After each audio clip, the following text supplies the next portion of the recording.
예수님은 논쟁하기를 좋아하시는 분은 아니었습니다. 그러나 논쟁을 피하시도 아니었습니다. 당시 예수님을 반대했던 자들이 논쟁할 거리를 가지고서 예수님께 자꾸 찾아왔습니다. 그것은 예수님을 논쟁해서 예수님에게 틈을 찾고 또 예수님을 곤란하게 하기 위해서 예수님께 옳은 질문을 논쟁거리를 가져와서 예수님께 찾아왔습니다. 그런데 많은 경우에 논쟁의 그 대상을 그들도 모르는 경우가 많았습니다. 오늘 말씀도 그들이 부활을 가지고서 논쟁하고라 왔지만 부활에 대해서 그들도 모르는 것이었습니다. 예수님은 논쟁할 수만큼 알 수 없는 그들과 논쟁을 하지 않았습니다. 오늘 말씀에 나오는 부활마저도 저희들이 아직 죽음의 너머를 넘어가지 않은 인생이기 때문에 죽음 너머에 있는 부활 알 수 없는 겁니다. 그래서 그것을 알 수 없는 사람들과 논쟁을 하지 않았습니다. 대신에 예수님은 부활에 대해서 설명하셨습니다. 왜냐하면 예수님만이 하나님이시고 부활을 아시기 때문에 예수님은 설명하신 것입니다. 저희들도 우리 죽음의 너머에 있는 부활에 대해서 잘 모릅니다. 우리가 알 수 있는 것은 그 부활을 아시는 예수님이 우리에게 말씀하신 것 저희들이 듣고 믿고 또한 받아들이는 것밖에 없는 것입니다. 오늘 본 말씀에 예수님을 논쟁으로 이기기 위해서 왔던 사두개인들이 있습니다. 이 사두개인들은 당시에 바리새인들처럼 예수님을 반대했던 주된 사람들이었습니다. 바리새인들이 평신도를 중심으로 해서 일어난 그런 사람들이었다면 사두개인들은 제사장들을 중심으로 해서 일어나서 뭉치는 그런 사람들이었습니다. 그래서 종교적으로 보면 대단히 많이 알고 있다 할 수 있는 사람들이었고 또한 리더들이었습니다. 근데 그들이 잘 리더되고 많이 알아야 되지만 그들은 성경 말씀을 오직 모세의 오경만 인정했습니다. 우리가 알고 있는 창세기, 출애굽기, 레위기, 민수기, 신명기에 모세가 써준 모세의 오경만 하나님의 말씀으로 인정했습니다. 그래서 그들이 믿는 것은 참 이상했습니다. 그들은 영도 믿지 않았고 천사도 믿지 않고 사후세계도 믿지 않았고 부활도 믿지 않았습니다. 왜 믿지 않았던 걸까요? 그런 것들은 증명될 수 없는 것이기 때문에 믿지 아니하려고 했던 것입니다. 오늘 또 자신이 증명할 수 있는 것만 믿으려고 하는 사람들이 있습니다. 그러나 사람이 아직 가보지 못한 죽음의 영역 어떻게 증명하시며 죽음의 영역 후에 일어나게 된다는 부활에서 어떻게 증명할 수 있겠습니까? 오직 증명만 믿게 된다면 현세 우리 눈으로 볼 수 있는 것만을 믿을 수밖에 없는 겁니다. 아무튼 이 사람들이 예수님께 논쟁을 하고 왔는데 그 논쟁의 주제가 부활이었습니다. 자신들은 믿지도 않으면서 부활에 대해서 논쟁하겠다고 온 것입니다. 그 이유가 무엇이겠습니까? 믿고 산 것도 아니고 알고 산 것도 아니고 부활을 통해서 부활이 얼마나 우스꽝스러운 것이고 믿을 것이 못했는지 조롱하기 위해서 왔습니다. 그래서 예수님께 조롱하기 위해서 왔는데 한 이야기를 가지고서 왔습니다. 당시에 생행하고 있었던 그런 간섭했던 계대 결혼법이라는 것이 있습니다.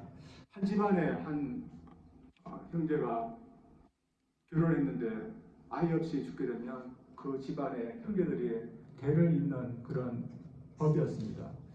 이 법을 가지고서 이제 이야기를 하는 건데 한 집안에 어떤 여인이 결혼했는데 그 남편이 아이 없이 죽게 됩니다. 그 집안에는 6 형제가 또 있었습니다.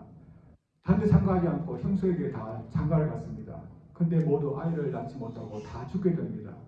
그래서 결국에는 7 형제가 이 여인과 다 결혼을 하게 된 겁니다. 그리고 나중에는 이 여인도 죽게 됩니다. 그렇다면 그런 다 했기 때문에 부활 때는 누구의 아내가 되겠느냐는 그런 질문을 한 겁니다.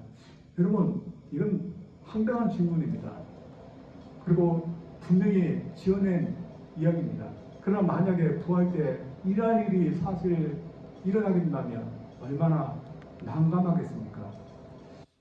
형제들 입장에 보면 자기가 부활해서 살았는데 내 아내가 내 형의 아내고 내 아내의 아기이기도 합니다.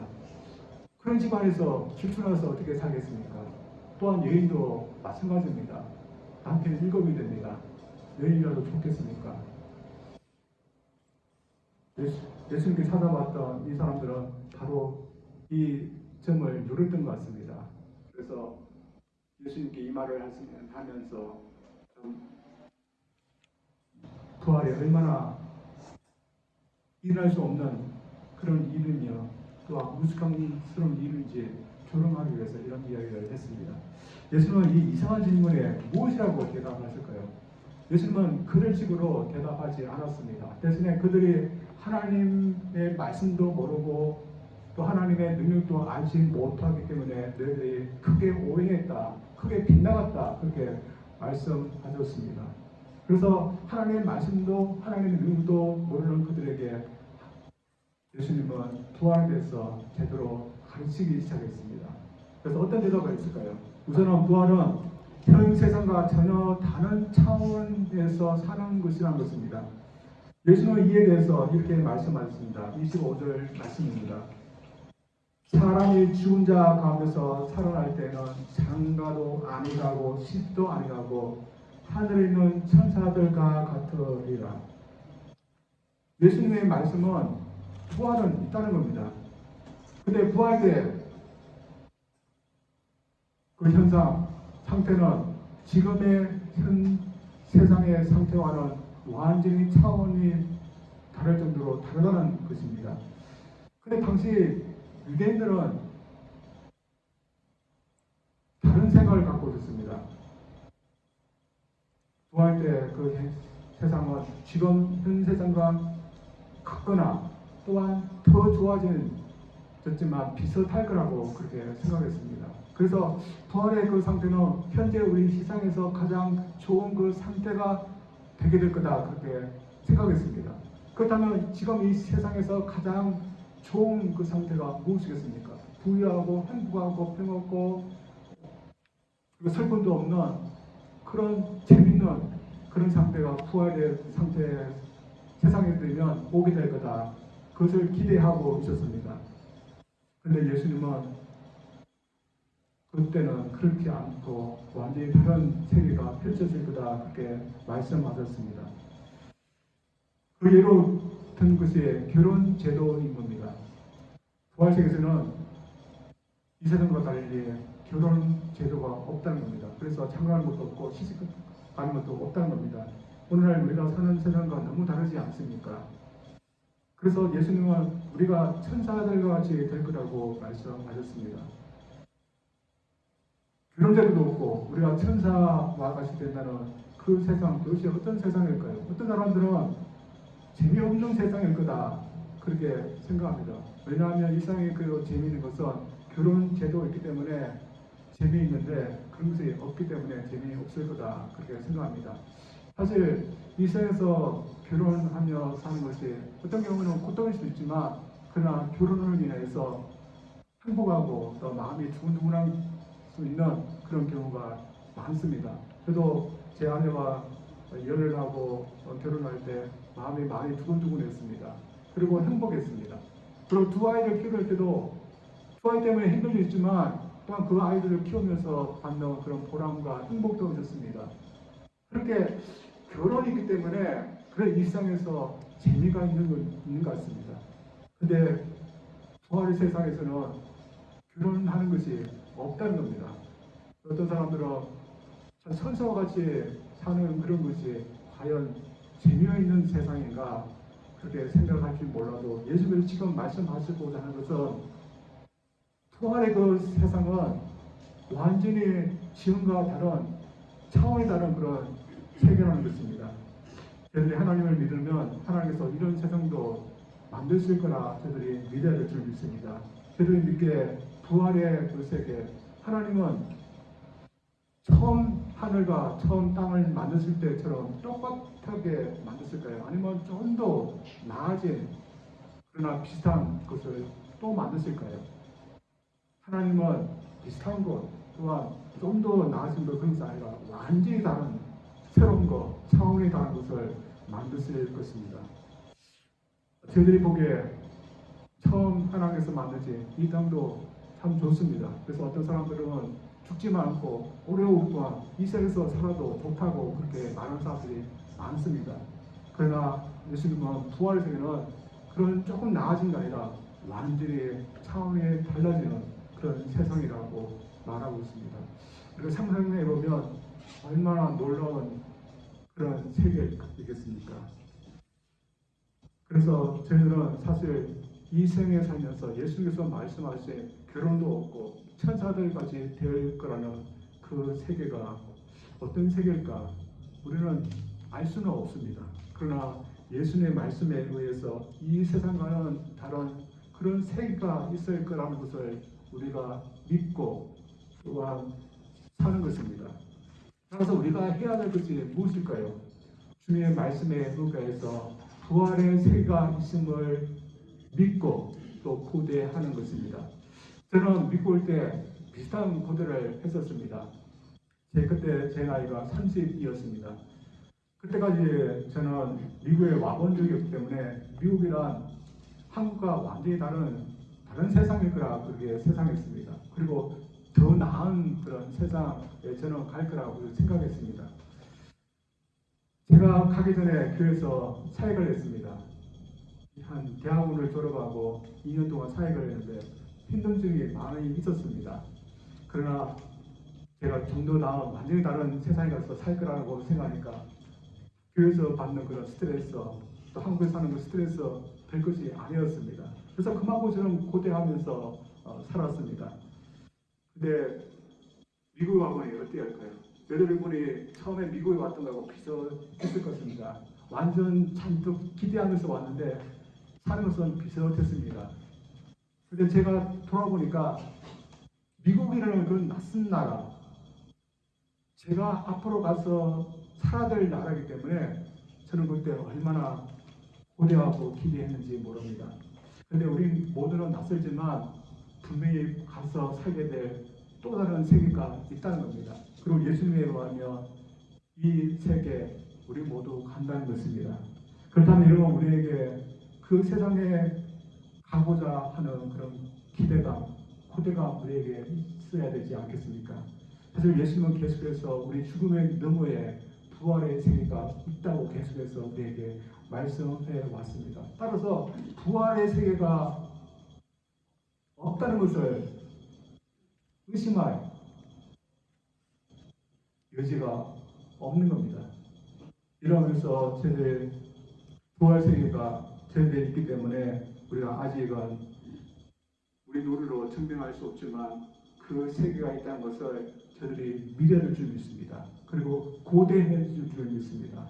따라서 주님께서 말씀하신 것을 저희들이 의지해서 부활의 세계가 우리에게 있음을 저희들 믿고서 그것을 기대하고 고대하며 저희들 살 수 있기를 주님으로 축원드립니다. 두 번째로 예수님이 부활과 관련하여 말씀하신 것은 부활은 하나님의 능력에 기반이 된 것이라는 것입니다. 예수님의 부활을 믿지 아니하는 이상한 질문을 했던 사두개인들에게 너희들이 하나님의 말씀도 하나님의 능력도 알지 못해서 부활을 믿지 아니한다 그렇게 말씀했습니다. 그러면서 너희들이 인정하는 그 모세오경 그 자체도 부활을 증거한다 그렇게 말씀하면서 한 말씀을 들어서 제시했습니다. 그 말씀이 출애굽기서 3장 6절입니다. 한번 읽겠습니다. 또 이르시되 나는 내 조상의 하나님이니 아브라함의 하나님, 이삭의 하나님, 여호와의 야곱의 하나님이니라. 모세가 하나님의 얼굴을 두려워해 얼굴을 가리네. 모세가 하나님을 호레산 가시덤불 불꽃에서 만났을 때 하나님께서 말씀하신 것이었습니다. 하나님은 모세의 소원들이 믿었던 하나님은 지금 내게 나타난 하나님이다 그렇게 말씀하신 것입니다. 그런데 하나님은 내 소원들이 믿었던 하나님이 바로 나다 그렇게 하시지 않고 아브라함의 하나님, 이삭의 하나님, 야곱의 하나님 하면서 조상들이 믿었던 그 이름들을 일일이 열거하셨습니다. 그러면 예수님은 이 대목에서 바로 이것이 부활을 말하는 것이다 이렇게 말하고 있습니다. 하나님께서 자신을 아브라함의 하나님, 이삭의 하나님, 야곱의 하나님이라고 명하신 것이 부활을 사실을 말하는 그 이유가 뭘까요? 이삭이나 야곱이나 아브라함이 하나님을 먼저 찾아서 은혜를 맺은 것이 아니라 하나님이 먼저 그들을 찾아서 은혜를 맺으시고 그들이 하나님이 되어 주겠다 약속해 주셨기 때문이다. 하나님은 그들과 은혜를 맺어서 내가 너희들의 하나님 돼서 너희들을 구원해 주겠다, 인도해 주겠다 그런 약속을 했습니다. 그래서 그 은혜가 안에서 아브라함도 이삭도 야곱도 하나님의 보호 속에서 인도함을 받는 그런 삶을 살았고 구원도 받는 그런 삶을 받았습니다. 그러나 하나님의 그 약속이 어느 때까지 갈 수 있느냐는 것입니다. 하나님께서 그들에게 한 약속 어느 때까지 지속될 수 있는 것일까요? 그들이 살아있는 동안에만 그 약속이 진행될 수 있는 것일까요?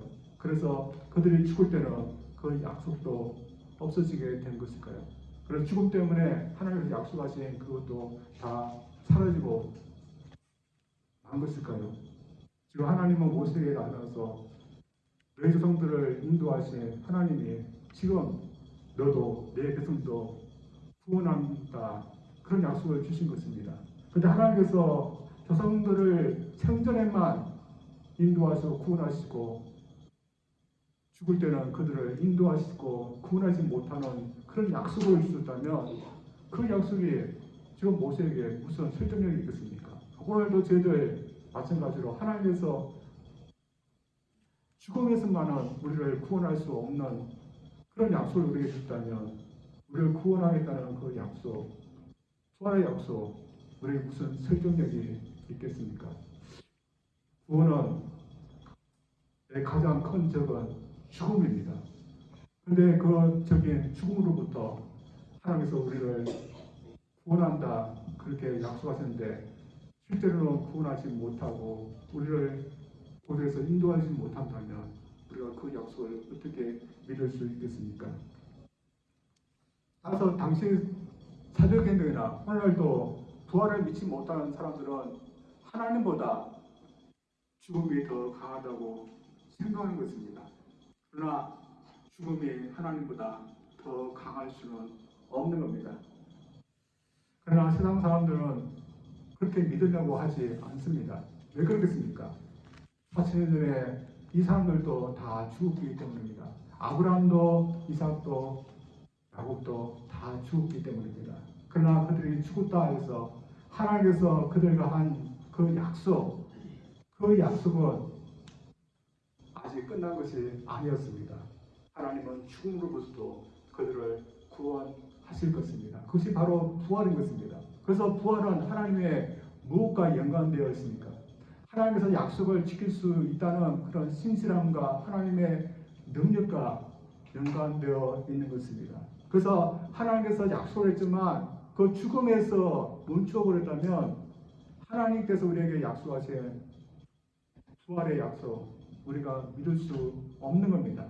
그러나 하나님께서 약속을 지킬 수 있고 또 능력이 있는 분이시라면 우리는 부활을 반드시 믿고 또한 확신 속에서 사는 것이 옳은 것입니다. 따라서 4000년 전 아브라함과 이삭과 야곱 지금 어떻게 됐을까요? 저는 분명히 그들이 살아있다고 믿습니다. 저희들이 생각하는 육체의 부활은 아직 아닐지라도 하나님께서 그들에게 주신 어떤 방법에서 어떤 방식으로 그들은 살아있다고 믿습니다. 그래서 하나님은 죽은 자의 하나님이 아니라 산 자의 하나님이라고 하셨습니다. 이런 면에서 저희에게 가장 두려운 적은 또한 세력은 죽음이 아닌 것입니다. 오히려 더 두려워하고 더 경외할 분이 있는 겁니다. 그리고 이것은 우리가 부활에 대해서 인해서 우리가 누구를 경외해야 될지 또한 누구와 바른 관계를 맺을지 우리에게 말해주고 있습니다. 그러나 옛날이나 지금이나 죽음에 대해서 또한 죽음의 너머에 대해서 많은 사람들이 여러 생각을 하고 있습니다. 많은 사람이 뭐라고 생각할까요?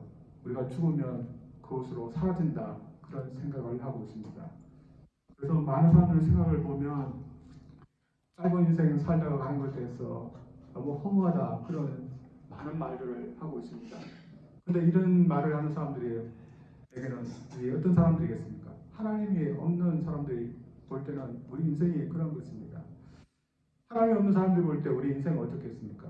그 우연히 우리가 태어났고 또한 살다가 죽음의 문턱에 딱 막혀 있는 겁니다. 그리고 어딜 갈지 모르지만 죽음은 되돌릴 수 없는 것 같이 보입니다. 그래서 하나님 없는 사람이 보기에는 우리 사람은 죽어서 무덤에 붙어 그대로 사라지는 것 같이 보이는 겁니다. 그것이 볼 수 있는 모든 것입니다. 그래서 가장 죽음을 두려워합니다. 그러나 우리가 두려워야 될 분은 하나님이시고 또한 우리가 경외할 분은 하나님이십니다. 왜냐하면 죽음에서 사람을 구할 수 있고 또한 죽음만으로도 없앨 수 있기 때문입니다. 따라서 이 세상에서 우리가 이 부활과 관련하여서 우리가 가장 확실하게 해야 할 일이 있습니다. 그게 무엇이 있습니까? 하나님과 바른 관계를 맺는 겁니다. 어떤 사람들은 우리가 죽으면 어떤 좋은 세상에 가겠지 막연하게 생각합니다. 여러분, 우리가 죽으면 막연하게 어떤 좋은 곳에 우리가 갈까요? 어떤 사람은 그렇게 생각합니다. 그러나 막연하게 그렇게 생각하지만 하나님과 바른 관계가 없으면 죽게 되면 부활이 없는 겁니다. 그러나 이 세상에서 하나님과 바른 관계 속에서 하나님이 나를 부를 때 하나님을 받아들이고 하나님과 바른 속에서 약속을 받으면서 사는 사람은 반드시 부활이 있게 되는 겁니다. 그래서 이런 면에서 우리 하나님의 약속 가운데서 우리는 살고 있는 사람들이라고 생각합니다. 이러면서 우리가 점점 시간에 밀려서 늙게 되고 죽게 될지라도 저희를 너무 슬퍼하거나 불안해하거나 또한 무리할 필요는 없다고 생각합니다. 왜냐하면 예수님을 통해서 우리를 구원하겠다는 그 구원은 죽음에 의해서만 끝나는 것이 아니라 죽음을 넘어서서 부활해서 또한 천국에서까지 우리와 함께하는 그 약속이기 때문에 우리가 두려워할 필요가 없다고 믿습니다. 따라서 우리를 구원하겠다는 하나님의 약속과 그 능력, 우리의 지금 삶 속에서도 영향을 미치도록 우리가 해야 될 줄 믿습니다. 그러나 저희들 그리스도는 어떠할까요? 모두는 아닐지라도 그리스도인 중에는 이 세상에서 사는 것을만 모든 신경을 쓰고 사는 그리스도인들도 분명히 있습니다. 저들은 부활을 다 믿는다고 생각합니다. 그러나 부활에 대한 약속이 얼마나 기쁘고 또한 좋은 것인지 잊으면서 우리는 살고 있는 것 같습니다. 왜냐하면 우리가 생각하기에 먼 미래에 막연하게 있을 거라 우리가 생각하고 있기 때문에 그런 경향이 있는 것 같습니다. 그러나 먼 미래가 아니라 가까운 미래에 있을 수도 있는 것이 부활인 것입니다. 그리고 우리가 당장 죽게 되면 우리가 소망할 수 있는 것은 이 약속밖에 없는 겁니다. 여러분, 우리 죽음의 자리에서 우리를 구원해 주겠다 하신 그 약속보다 더 절실한 약속이 어디에 있겠습니까? 하나님 없는 사람에게는 이 약속이 없지만 우리에게는 약속이 있습니다. 따라서 우리 약속이기 때문에 우리를 이 세상에서 살 때도 우리는 달려야 된다고 생각합니다. 하나님도 우리에게 죽으면서 우리를 구원하시겠다, 부활의 약속을 하시기 때문에 우리가 이 세상에서 어떻게 다르게 살려고 해야겠습니까? 반드시 우리는 부활에 대한 그런 기대감을 살고 사는 그런 다름이 있어야 됩니다.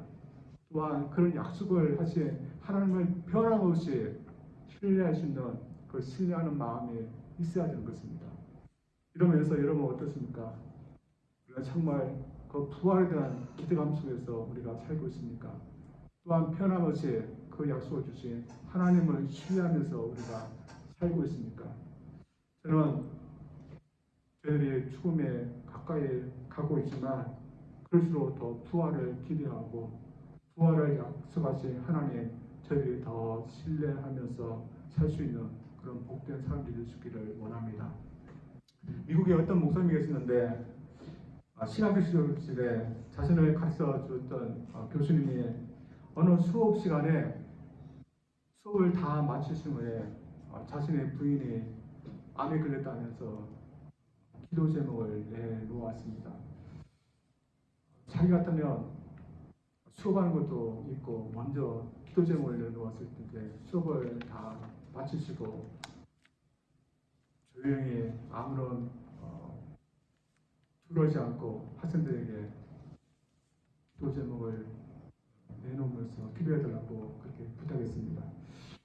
그리고 2년의 세월이 흘렀습니다. 2년 동안 암 투병을 했지만 이 교수님의 사모님이 세상을 떠나게 됐습니다. 이 목사님도 그 교수님 사모님의 장례식에 참여하게 됐습니다. 사랑하는 아내를 보내는 그 교수님의 얼굴에는 그리움과 슬픔이 있었습니다. 그러나 보니까 슬픔만이 있는 것이 아니었습니다. 하나님의 약속도 하나님의 능력도 없는 사람들에게는 모두 거짓말 같고 또한 허황된 것 같지만 믿었던 그 교수님에게는 하나님에 대한 약속이 있었습니다. 그래서 슬픔만이 있었던 것이 아니었습니다. 저희들도 주님께서 저희들에게 약속을 주셨다고 믿습니다. 그 약속 분명히 하나님은 지키실 것입니다. 비록 점점 늙어가고 죽음이 가까이 오고 있지만 하나님은 약속을 지키실 것이기에 저희들도 약속에 따라서 죽음 너머에 있는 부활의 그 세계 우리가 들어가 살 것을 저희들이 고대하고 또한 지금 이 시간에도 그런 약속을 주신 하나님과 깊은 관계 우리가 맺으면서 살 수 있는 저희들 되기를 주님 이름으로 축원드립니다. 기도합니다.